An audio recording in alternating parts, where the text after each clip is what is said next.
Assalamualaikum warahmatullahi wabarakatuh. Perkenalkan, saya Alhamdulillah Nisa dari kelompok 2, grup 2, profesi kelompok 7. Nah, pada kali ini saya akan melakukan pemeriksaan fisik pada neonatus.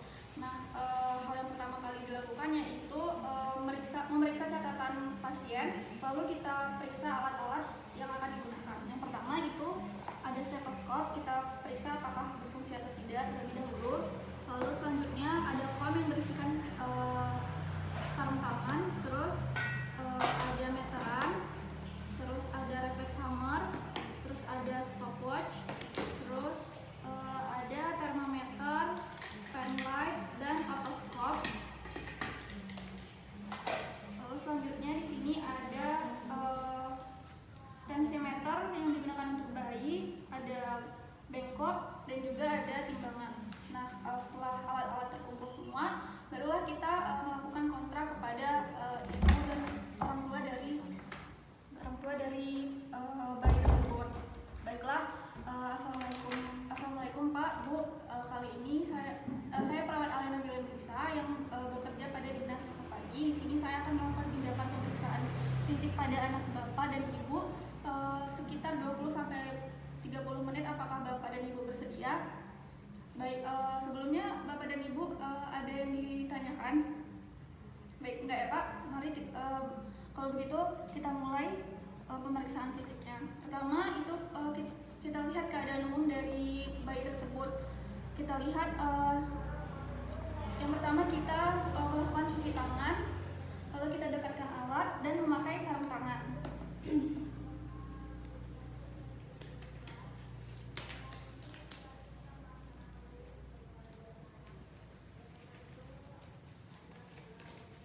Nah, setelah itu kita lihat keadaan umum dari bayi tersebut. Kita lihat jika bayi tersebut cukup bulan, maka terdapat vernix caseosa dan juga pada bibir bayi tersebut berwarna merah, dan juga bayi bernafas dengan baik, dan juga pergerakannya juga baik. Lalu selanjutnya kita melakukan pemeriksaan Apgar, di mana A itu merupakan activity, 0 apabila tidak terdapat aktivitas, 1 apabila terdapat aktivitas tetapi lemah, lalu 2 terdapat aktivitas yang kuat dan juga baik.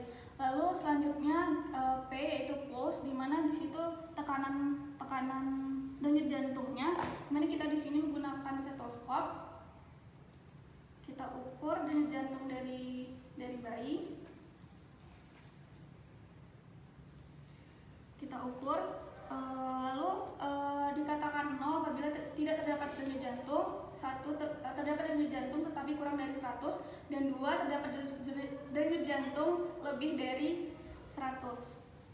Lalu G, grimace itu rangsangan pada bayi. 0 apabila tidak terjadi rangsangan, 1 ada rangsangan tetapi pada bagian mukanya saja, seperti meringis, nangis. Lalu 2 apabila bayi tersebut bisa bersin, nangis, batuk. Lalu A itu appearance, kita lihat warna kulit dari bayi tersebut, Nah, apabila seluruh kulit dari bayi ini cyanosis atau kebiruan, maka itu bisa dikatakan skornya 0, dan 1 apabila seluruh badan ini kemerahan tetapi pada ekstremitasnya kebiruan. Lalu dikatakan 2 apabila seluruh badan di sini kemerahan. Lalu selanjutnya R, respiratory itu pernapasan dari bayi. Apabila bayi tersebut tidak bernafas itu skornya 0, dan bernafas secara lemah itu 1, dan juga bernafas dan juga bergerak serta menangis itu 2. Lalu selanjutnya kita melakukan pemeriksaan head to toe. Selanjutnya kita melakukan pemeriksaan TTV, di mana di sini kita melakukan pemeriksaan pada denyut jantung bayi tersebut tadi menggunakan stetoskop, di mana di sini bayi yang sedang tidur itu normalnya memiliki denyut jantung 100, sedangkan bayi yang sedang menangis itu 160, dan bayi normal itu biasanya 120 sampai 160. Nah, pada selanjutnya itu suhu, di mana kita menggunakan termometer. Kita letakkan termometer di aksila kita tunggu 3-5 menit sampai termometernya berbunyi, dimana suhu yang normal itu pada bayi 36,5 sampai dengan 37,2. Nah, selanjutnya kita cek pernapasan dari bayi tersebut. Kita menggunakan stetoskop dan stopwatch kita periksa. Biasanya normalnya itu bayi itu per menit 30 sampai 60 kali per menit. Lalu selanjutnya kita periksa tekanan darah menggunakan tensimeter. Ini biasa digunakan untuk tensimeter yang khusus bayi. Nah, normalnya itu pada sistoliknya itu normalnya 60 sampai dengan 80, sedangkan diastoliknya itu 40 sampai dengan 50. Nah, selanjutnya itu pemeriksaan antropometri. Pada pemeriksaan antropometri ini kita mengukur berat badan terlebih dahulu menggunakan timbangan.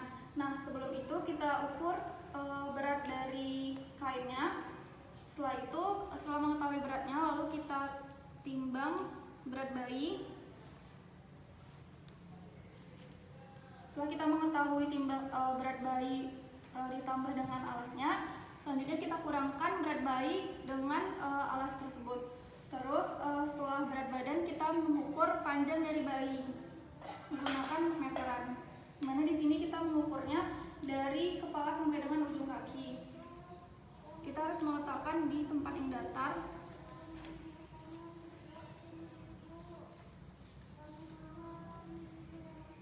Nah, normalnya panjang bayi 45 sampai dengan 55. Nah, selanjutnya kita mengukur lingkar kepala. Di mana lingkar kepala ini kita mengukurnya dari frontalis sampai ke occipital. Balik lagi ke depan. Nah, biasanya normal lebar kepala ini yaitu 32 sampai dengan 36,8. Nah, selanjutnya itu kita mengukur lingkar dada itu dari dada atas ke dada bagian depannya lagi. Itu normalnya 30 sampai dengan 33. Itu sama dengan abdomen, itu biasa normalnya 30 sampai 33 juga. Nah, selanjutnya pemeriksaan head to toe, di mana pertama itu adalah pemeriksaan integumen, di mana integumen pada bayi ini kita lihat warna dari kulit bayi. Lalu kita lihat ikterik atau tidak, lalu kita lihat adakah tanda lahir atau tidak, terus adakah vernix caseosa, itu biasanya berbentuk seperti keju dan tidak berbau. Lalu selanjutnya itu ada nggak lanugo, di mana itu biasanya terdapat pada bahu, pada belakang telinga dan juga pada dahi. Lalu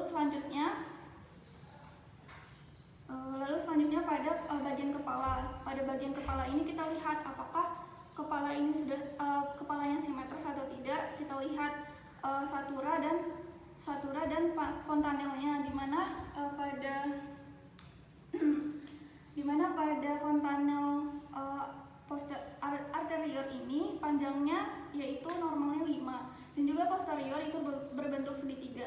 Nah, jika panjang dari fontanel itu kurang dari 5, maka itu merupakan mikrocephalus. Sedangkan kalau misalnya lebih itu hidrocephalus. Nah, selanjutnya itu kita memeriksa bagian mata. Di sini kita lihat apakah mata dari bayi ini simetris, apakah sama bentuknya antara kanan dan kiri. Kita lihat refleks dari pupilnya menggunakan penlight. Kita lihat apakah ada refleks dari bayi. Lalu kita lihat lagi apakah ada strabismus pada bayi. Ada antara kiri dan kanan sama nggak pergerakannya. Terus selanjutnya pada telinga kita lihat apakah simetris antara kiri dan kanan. Kita lihat biasanya pada bayi yang cukup bulan itu tulang kartilagonya itu sudah ada, dan juga pada kanal audionya sudah terbuka. Lalu selanjutnya pada hidung ini kita lihat apakah posisinya sudah tepat, lalu letak sudah tepat, terus besar antara kiri dan kanan sudah sama. Biasanya pada bayi yang cukup bulan itu lebar dari lubang hidungnya itu 2,5 mm, dan juga kita lihat kepatenan dan konfigurasi dari tulang hidungnya. Kita lihat juga pernafasan dari bayi tersebut, apakah ada menggunakan cuping hidung. Kita lihat apakah dia menggunakan mulut pernafasannya atau tidak. Lalu selanjutnya mulut, kita lihat kesimetrisan mulut ini. Terus kita lihat apakah warna bibir mulutnya kemerahan atau tidak, ataukah pucat. Lalu selanjutnya kita lihat bagian dalam, yaitu langit-langit pada bibirnya. Itu ada nggak labiopalatum schizo atau labioskizo. Terus selanjutnya pada leher bayi, di mana leher bayi ini kita raba apakah ada massa atau tidak. Lalu kita lihat kita raba apakah teraba muskulo steudocleidomastoid.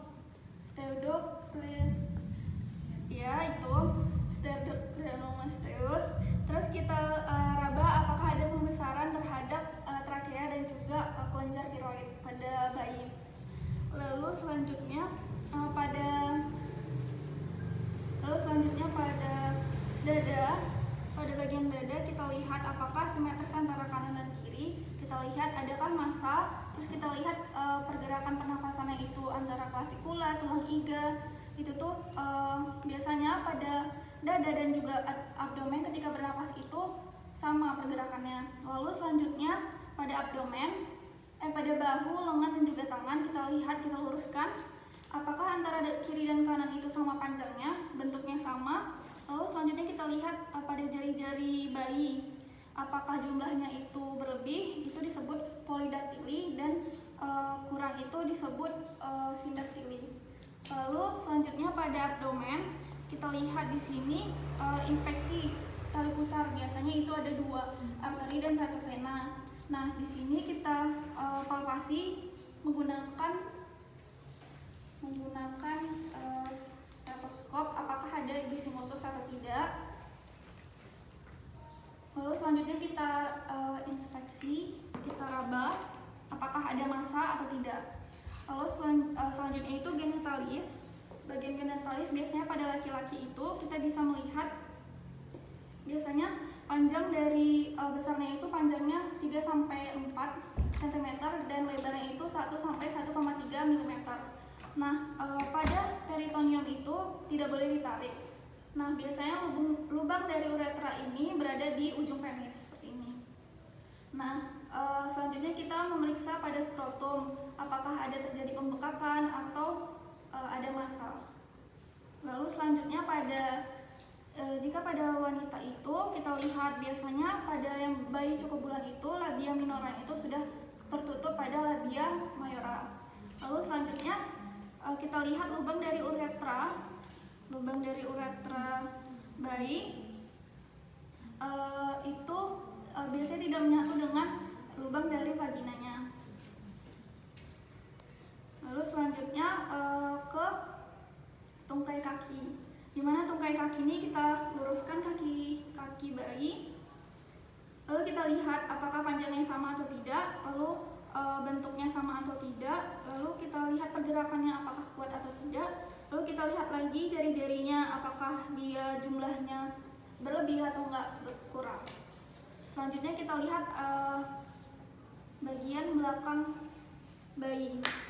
Di sini kita lihat apakah ada pembekakan atau enggak ada bintik-bintik. Itu biasanya terjadi akibat adanya kelainan pada medula spinalisnya.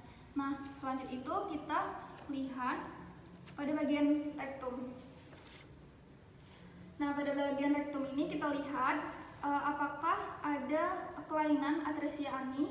Lalu kita lihat selama 24 jam pertama apakah keluar mekoniumnya atau tidak. Kalau misalnya lebih dari 24 jam tidak keluar mekonium, maka terjadi gangguan pada megakolon atau obstruksi saluran pencernaan. Nah, selanjutnya akan dilanjutkan dengan pemeriksaan refleks, di mana di sini pertama sebelum itu kita menggunakan baju pada bayi, kita hangatkan kembali. Lalu kita melakukan refleks. Yang pertama itu glabral blink, di mana ini kita menggunakan pen light untuk memeriksa mata pada bayi apakah refleksnya bekerja atau tidak. Lalu setelah memakai cahaya, lalu kita mengetuk di bagian pangkal hidung sebanyak 4-5 kali. Jika bayi ini mengedip itu artinya normal, tapi bila mengedipnya terlalu banyak dan tidak berhenti serta tidak mengedip sama sekali itu berarti ada kelainan. Lalu selanjutnya yaitu refleks mengisap, di mana refleks mengisap ini kita meletakkan jari kita di ujung bibir dari bayi.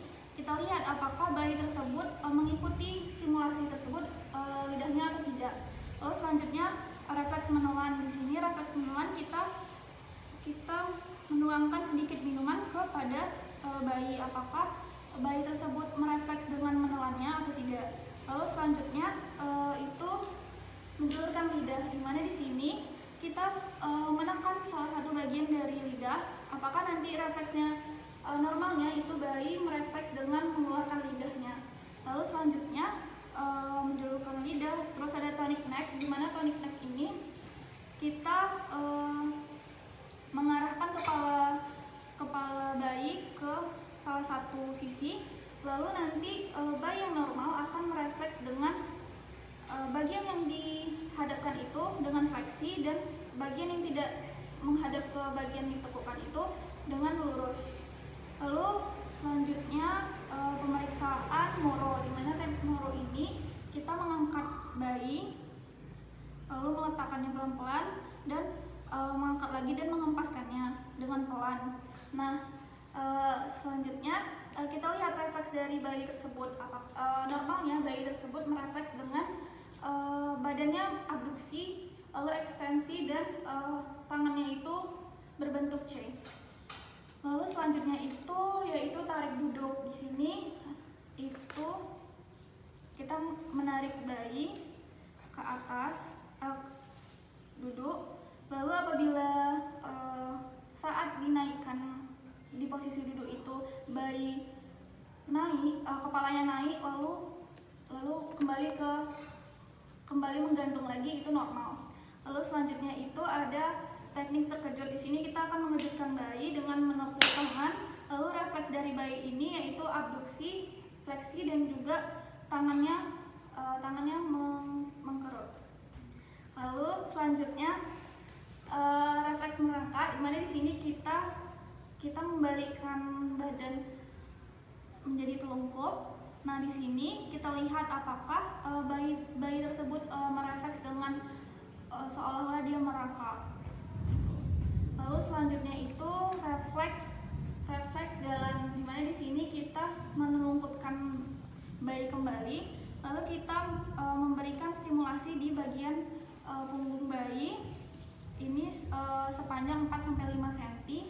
Nah, kita lihat refleks dari bayi ini biasanya normalnya itu refleksnya itu yaitu badan bayi ini fleksi, dan juga pelvis dari bayi ini mengikuti stimulus. Lalu selanjutnya itu refleks melangkah, di mana di sini nanti kita tegakkan bayi, lalu kita injakkan salah satu kaki dari bayi ini. Jika bayi merefleks seolah-olah dia melangkah, itu berarti normal. Lalu selanjutnya refleks tendon dalam. Di sini kita menggunakan karena ini bayi, kita menggunakan jari, di mana kita rilekskan, kita angkat salah satu kaki dari bayi, sehingga kaki bayi ini rileks. Lalu kita mengetuk di bagian lutut, apakah ada refleks bergoyang atau tidak. Lalu selanjutnya ekstensi menghilang. Di sini kita meluruskan kaki, lalu salah satu kakinya itu ditekuk, lalu kita memberi stimulasi atau rangsangan pada salah satu kaki. Biasanya itu salah satu kakinya lagi itu memberi rangsangan dengan pergerakan. Lalu selanjutnya itu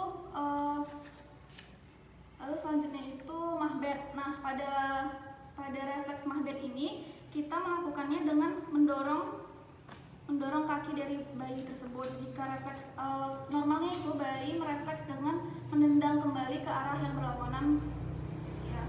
Lalu selanjutnya Babinski. Nah, refleks Babinski ini kita lihat ketika kita menekukkan kaki, lalu kita beri rangsangan pada salah satu kaki, dan refleksnya itu biasanya terjadi hiperekstensi pada 4 jari ini dan juga dorsofleksi pada ibu jari. Nah, setelah dilakukan pemeriksaan tersebut, lalu setelah itu kita bereskan bayi, kita rapikan bayi, lalu selanjutnya kita berikan. Lalu selanjutnya kita komunikasi kepada ibu atau bapak bayi, baik pak bu, kondisi anak dari bapak dan ibu alhamdulillah baik. Nah, untuk tindakan selanjutnya itu mungkin kita akan melakukan tindakan lanjutan. Itu mungkin kita lakukan besok atau lusa. Lalu mungkin bapak dan ibu ada yang ingin ditanyakan? Nah, baiklah kalau begitu ini Pak, selamat ya Pak. Baik. Setelah itu kita menyusun alat.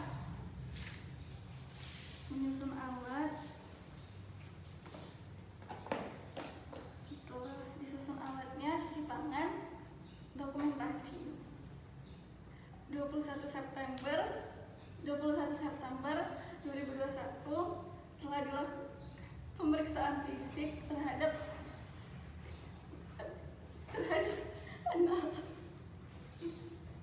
anak A, di mana hasilnya tersebut anak A dalam kondisi baik dan akan dilakukan tindakan